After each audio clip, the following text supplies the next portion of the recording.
Hello friends, आज से हम क्लास 7th की हिस्ट्री को स्टार्ट करेंगे।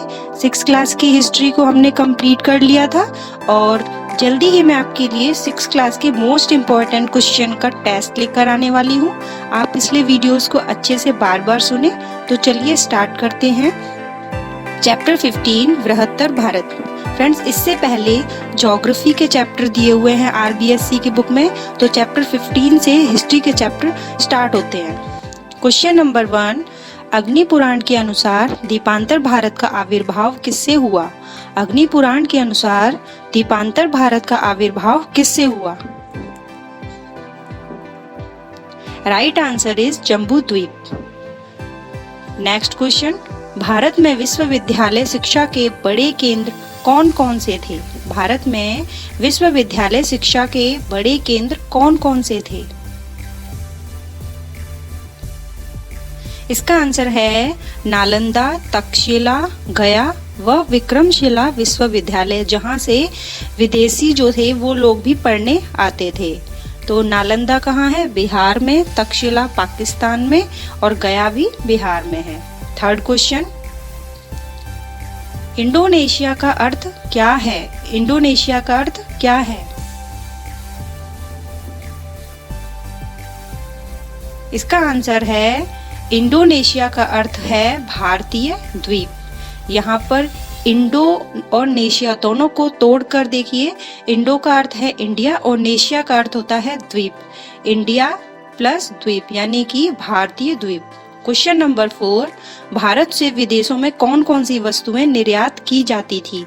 भारत से विदेशों में कौन कौन सी वस्तुएं निर्यात की जाती थी? इसका आंसर देने की कोशिश करें। आंसर है मलमल, छींट, रेशम, जरी की बनी वस्तुएं।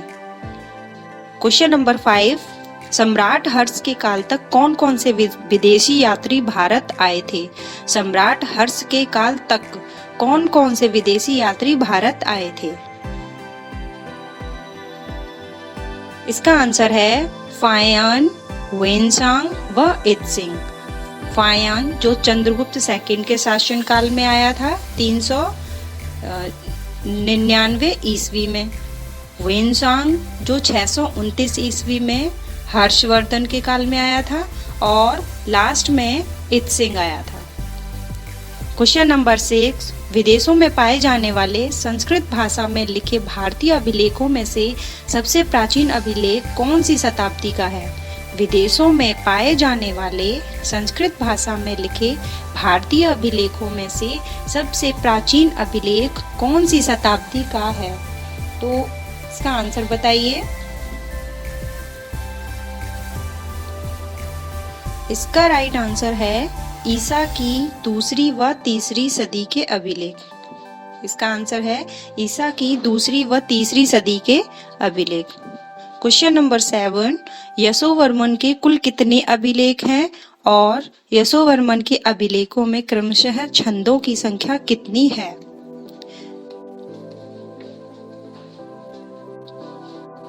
इसका आंसर है यशोवर्मन के कुल 4 अभिलेख हैं और उनके अभिलेखों में क्रमशः छंदों की संख्या जो दी हुई है वो 50, 75, 93, 108, यानी कि अगर हम इन्हें टोटल करें तो 326 छंद होते हैं। तो बुक्स में ऐसे ही लिखा हुआ है 50, 75, 93 और 108। नेक्स्ट क्वेश्चन, राजा यशोवर्मन ने कितने आश्रम स्थापित किए थे? राजा यशोवर्मन ने कितने आश्रम स्थापित किए थे?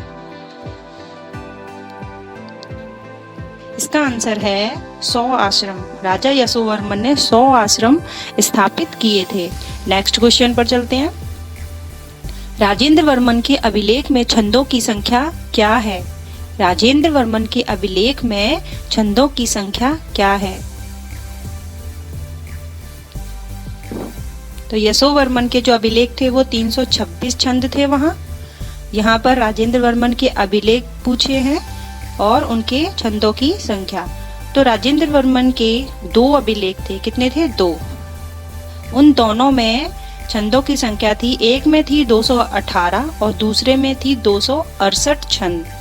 नेक्स्ट क्वेश्चन, हिंद चीन के अधिकांश भागों में संस्कृत से निकली कौन सी भाषा काम में आती है? हिंद चीन के अधिकांश भागों में संस्कृत से निकली कौन सी भाषा काम में आती है? इसका आंसर सोचिए। इसका आंसर है पाली भाषा। नेक्स्ट क्वेश्चन, 693 ईस्वी में चालुक्य राज्यसभा में नियुक्त चीनी राजदूत के साथ कौन सा विद्वान नालंदा से चीन गया? 693 ईस्वी में चालुक्य राज्यसभा में नियुक्त चीनी राजदूत के साथ कौन सा विद्वान नालंदा से चीन गया? Answer is Bodhiruchi. Next question, Bodhiruchi नामक विद्वान ने कितने ग्रंथों का अनुवाद संस्कृत भाषा से चीनी भाषा में किया? बोधिरुचि नामक विद्वान ने कितने ग्रंथों का अनुवाद संस्कृत भाषा से चीनी भाषा में किया? तो आपको ग्रंथ बताने हैं, तो इसका आंसर है 53 ग्रंथों का अनुवाद।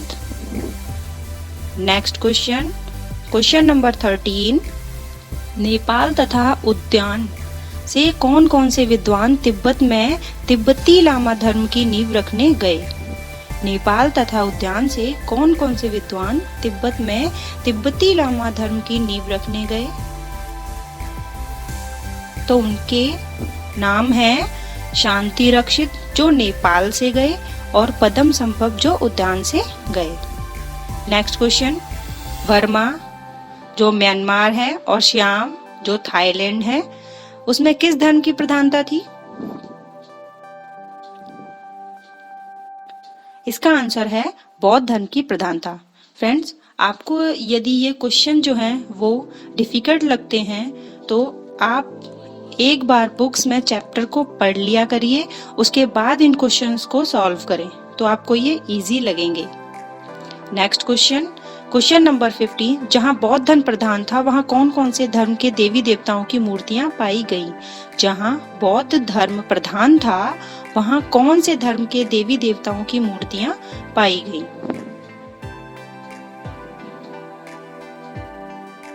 इसका आंसर है कि जहां बौद्ध धर्म प्रधान था वहां हिंदू देवी देवताओं की मूर्तियां भी पाई गई। नेक्स्ट क्वेश्चन, बौद्ध धर्म में कौन कौन से भगवान की पूजा होती थी? बौद्ध धर्म में कौन से भगवान की पूजा होती थी? इसका आंसर बताइए जल्दी। इसका आंसर है त्रिमूर्ति की पूजा। त्रिमूर्ति में 3 देवता ब्रह्मा, विष्णु और महेश, इनकी पूजा होती थी और जो सर्वाधिक पूजा होती थी वो शिव यानी महेश की होती थी। नेक्स्ट क्वेश्चन, भटार गुरु क्यों प्रसिद्ध हैं?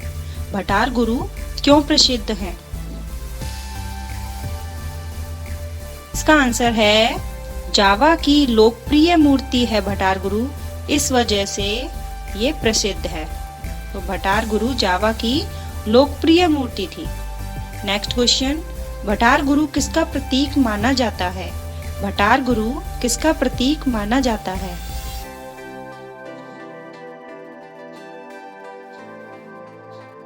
इसका आंसर है अगस्त्य ऋषि। अगस्त्य ऋषि, इनका प्रतीक भटार गुरु को माना जाता है। नेक्स्ट क्वेश्चन, जावा की लोकप्रिय मूर्ति देखकर क्या अनुमान लगाया जाता है? जावा की लोकप्रिय मूर्ति देखकर क्या अनुमान लगाया जाता है? इसका आंसर है जावा की लोकप्रिय मूर्ति देखकर यह अनुमान लगाया जाता है कि शायद हिंद एशिया के कोई मूल देवता इसमें मिल गए होंगे। नेक्स्ट क्वेश्चन, अनेक विद्वान कंबोज यानी कंबोडिया जाते थे और वहां से सम्मान यानी रिस्पेक्ट प्राप्त करते थे, यह किस अभिलेख से प्राप्त होता है? अनेक विद्वान कंबोडिया जाते थे और वहां से सम्मान प्राप्त करते थे, यह किस अभिलेख से प्राप्त होता है? इसका आंसर है कंबोज अभिलेख से। नेक्स्ट क्वेश्चन, बृहत्तर भारत के निर्माण में एक बड़ा कदम किसने उठाया? बृहत्तर भारत के निर्माण में एक बड़ा कदम किसने उठाया? राइट आंसर इज अशोक, जिन्हें अभिलेखों में देवनाम प्रिय भी कहते हैं। नेक्स्ट क्वेश्चन, ये क्वेश्चन तो बहुत ही ज़्यादा इम्पोर्टेंट है और कई बार एग्जाम में पूछा भी जा चुका है। तो देखिए कि किस प्रकार इन चैप्टर्स में से ही 6, 7, 8, 9, 10 इन क्लासों के चैप्टर में से ही क्वेश्चन पूछे जाते हैं, इनके बाहर कुछ भी नहीं होता है। तो आप इन चैप्टर्स को अच्छे से पढ़िए, इनके क्वेश्चन सॉल्व करिए और फिर देखिए आपका सिलेक्शन 100% होगा। क्वेश्चन नंबर 22 है, अशोक ने कौन सी बौद्ध संगति समागम बुलाई? अशोक ने कौन सी बौद्ध संगति बुलाई? इसका आंसर है अशोक ने तीसरी बौद्ध संगति बुलाई थी, जो कहाँ हुई थी? पाटलिपुत्र में।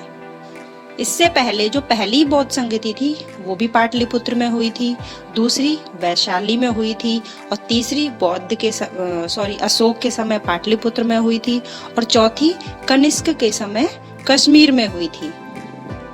नेक्स्ट क्वेश्चन, जावा में नाटक का लोकप्रिय रूप कौन सा है? जावा में नाटक का लोकप्रिय रूप कौन सा है? आंसर इज छाया नाटक। इसे ही वयंग के नाम से जाना जाता है। नेक्स्ट क्वेश्चन, वयंग नहीं है, सॉरी, यहाँ पर वयंग है। ये वयंग के कथानक मुख्यतः लिए गए हैं। वयंग के कथानक मुख्यतः कौन से ग्रंथों से लिए गए हैं? इसका आंसर बताना है आपको। तो इसका आंसर है वयंग के कथानक महाभारत और रामायण ग्रंथों से लिए गए हैं। नेक्स्ट क्वेश्चन पर चलते हैं, जावा के समाज का मुख्य खाद्य पदार्थ क्या था? जावा के समाज का मुख्य खाद्य पदार्थ क्या था? इसका आंसर है भारत की ही तरह जावा के समाज का मुख्य खाद्य पदार्थ गेहूं और चावल था। नेक्स्ट क्वेश्चन, जावा का सबसे महत्वपूर्ण वास्तुशिल्प क्या है? जावा का सबसे महत्वपूर्ण वास्तुशिल्प क्या है? तो जावा का बोरोबदूर मंदिर सबसे महत्वपूर्ण वास्तुशिल्प है। नेक्स्ट क्वेश्चन, बोरोबदूर मंदिर कौन सी ईस्वी में लाया गया व यह किसके संरक्षण में बना? बोरोबदूर मंदिर कौन सी ईस्वी में लाया गया व यह किसके संरक्षण में बना? इसका आंसर है 750 से 850 ईस्वी में शैलेंद्रों के संरक्षण में बोरोबदूर मंदिर का निर्माण किया गया। नेक्स्ट क्वेश्चन, बोरोबदूर मंदिर में कितनी मंजिल हैं? बोरोबदूर मंदिर में कितनी मंजिल हैं? राइट आंसर इज बोरोबदूर मंदिर में 9 मंजिल है। नेक्स्ट क्वेश्चन, बोरोबदूर मंदिर में बनी मूर्तियों की कितनी श्रृंखलाएं हैं? बोरोबदूर मंदिर में बनी मूर्तियों की कितनी श्रृंखलाएं हैं? तो इसका आंसर है बोरोबदूर मंदिर में 11 श्रृंखलाएं हैं और जिनकी संख्या 15 है। वहां जो मूर्तियां हैं उनकी संख्या 15 है। नेक्स्ट क्वेश्चन, लारो जंगरंग मंदिर में कुल कितने मंदिर हैं? लारो जंगरंग मंदिर में कुल कितने मंदिर हैं और वहां किसकी मूर्ति है? इसका आंसर है लारो जंगरंग मंदिर में 8 मंदिर हैं और वहां भगवान शिव की मूर्ति है। किसकी मूर्ति है? भगवान शिव की मूर्ति है। क्वेश्चन नंबर 31, लारो जंगरंग मंदिर में उत्तर और दक्षिण के मंदिर में किसकी मूर्ति प्रतिष्ठित है? यहाँ यह पूछा है कि लारो जंगरंग मंदिर जो है वहां उत्तर की साइड में और दक्षिण की साइड में, मंदिर के अंदर उत्तर और दक्षिण की साइड में किसकी मूर्तियां प्रतिष्ठित हैं? राइट आंसर इज उत्तर में विष्णु भगवान की हैं और दक्षिण में ब्रह्मा जी की हैं। नेक्स्ट क्वेश्चन, कंबोज में कौन से स्थान के आरंभिक वास्तुशिल्पों में कुछ मंदिर हैं जो भारतीय मंदिर से मिलते जुलते हैं? कंबोज में कौन से स्थान के आरंभिक वास्तुशिल्पों में कुछ मंदिर हैं जो भारतीय मंदिर से मिलते जुलते हैं? ये क्वेश्चन एग्जाम में पूछा जा चुका है। इसका आंसर है अंकोर वाट का मंदिर। अंकोर वाट का मंदिर जो है वो सूर्यवर्मा सेकंड ने बनवाया था। किसने बनवाया था? सूर्यवर्मा सेकंड ने बनवाया था। नेक्स्ट क्वेश्चन, मंदिर के मध्य व किनारे के शिखर में कौन सी शैली है? यहाँ पर अंकोर वाट के मंदिर के बारे में पूछा है कि अंकोर वाट के मंदिर जो है उसके मध्य और किनारे के शिखर में कौन सी शैली है? इसका आंसर सोचिए। तो इसका आंसर है उत्तर भारतीय शैली। नेक्स्ट क्वेश्चन, अंकोर वाट का मंदिर कहाँ है? बहुत ही इजी क्वेश्चन है और आपको पता है ये क्वेश्चन पूछा भी जा चुका है। अंकोर वाट का मंदिर कहाँ है? इसका आंसर है अंकोर वाट का मंदिर कंबोज यानी कंबोडिया में है। नेक्स्ट क्वेश्चन, अंकोर वाट का मंदिर किस देवता को समर्पित है व किस शैली में बना हुआ है? अंकोर वाट का मंदिर किस देवता को समर्पित है व किस शैली में बना हुआ है? इसका आंसर है अंकोर वाट का मंदिर भगवान विष्णु को समर्पित है, उत्तर भारतीय शैली में बना हुआ है और कहाँ पर है? कंबोज या कंबोडिया में है। और अंकोर वाट का मंदिर जो है वो किसने बनवाया था? सूर्यवर्मा सेकंड ने। नेक्स्ट क्वेश्चन, बर्मा का सर्वोत्तम मंदिर कौन सा है? लास्ट ईयर रीड सेकंड में ये क्वेश्चन पूछा गया था। इसका आंसर है वर्मा का सर्वोत्तम मंदिर है पैंगन का आनंद मंदिर। कौन सा? पैंगन का आनंद मंदिर। नेक्स्ट क्वेश्चन, आनंद मंदिर कहाँ स्थित है? तो वर्मा का जो सर्वोत्तम मंदिर आनंद मंदिर है वो कहाँ स्थित है? इसका आंसर है वर्मा में यानी म्यांमार में। नेक्स्ट क्वेश्चन, आनंद मंदिर की मूर्तियों पर किसके जीवन की कथा अंकित है? आनंद मंदिर की मूर्तियों पर किसके जीवन की कथा अंकित है? आंसर इज आनंद मंदिर की मूर्तियों पर बुद्ध के जीवन की कथा अंकित है। नेक्स्ट क्वेश्चन, चंपा में कुल कितने अभिलेख मिले हैं? चंपा में कुल कितने अभिलेख मिले हैं? ये क्वेश्चन फर्स्ट ग्रेड में पूछा गया था। तो देखिए फ्रेंड्स, कितने सारे क्वेश्चंस जो हैं वो पूछे गए हैं 7th क्लास के फर्स्ट चैप्टर में से। तो चंपा में कुल कितने अभिलेख मिले हैं? चंपा में कुल 100 से अधिक अभिलेख मिले हैं। नेक्स्ट क्वेश्चन, कंबोज में अंकोर वाट का मंदिर किसने बनवाया था? कंबोज में अंकोर वाट का मंदिर किसने बनवाया था? ये मैंने आपको बता दिया है अभी आंसर इसका। इसका आंसर है सूर्यवर्मा सेकंड। कंबोज में अंकोर वाट का मंदिर सूर्यवर्मा सेकंड ने बनवाया था और ये किसको समर्पित है? भगवान विष्णु को समर्पित है। तो देखा आपने, ये क्लासेस है तो बहुत छोटी लेकिन इनमें नॉलेज बहुत ज़्यादा है। तो एक एक पॉइंट इसका बहुत ज़्यादा इम्पोर्टेंट होता है। एग्जाम में इन्हीं चैप्टर में से क्वेश्चन आते हैं, मैं बार बार बोलती हूँ। तो आप वीडियो को बार बार पॉज करके इनके आंसर देने की कोशिश करें, ठीक है? तो मिलते हैं नेक्स्ट वीडियो के साथ नेक्स्ट डे। Thank you. मेरे चैनल को सब्सक्राइब कीजिए। नए वीडियो पाने के लिए बेल आइकन पर क्लिक कीजिए और यदि आपको पसंद आए तो लाइक कीजिए और ना पसंद आए तो डिसलाइक कीजिए, पर कुछ जरूर कीजिए। Thank you.